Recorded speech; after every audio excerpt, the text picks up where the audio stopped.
Have you ever rented or loaned something and had to pay someone money to do so?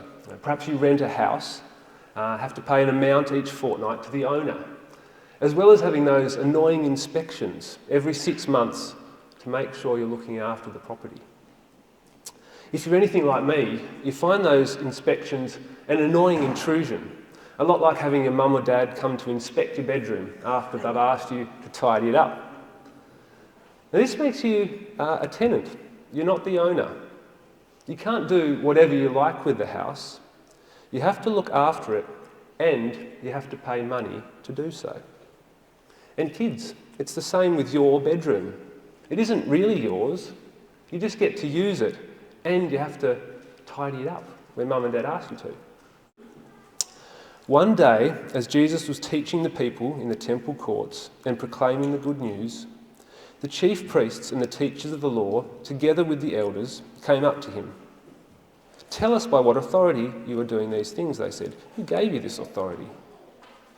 So, Jesus was teaching the people and proclaiming the good news. And as we've seen from the context of this passage, people loved listening to Jesus. They followed him around in big crowds, and he taught with authority.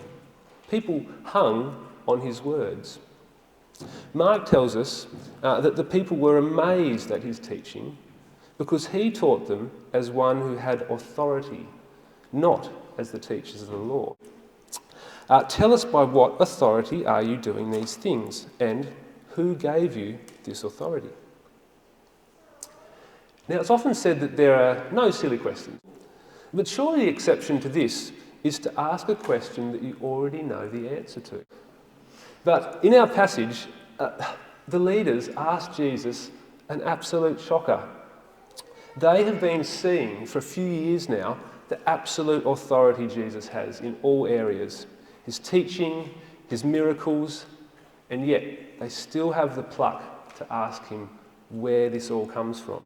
Yet they still ask the question, even though they knew that no one could do the things Jesus was doing except if he was sent from heaven.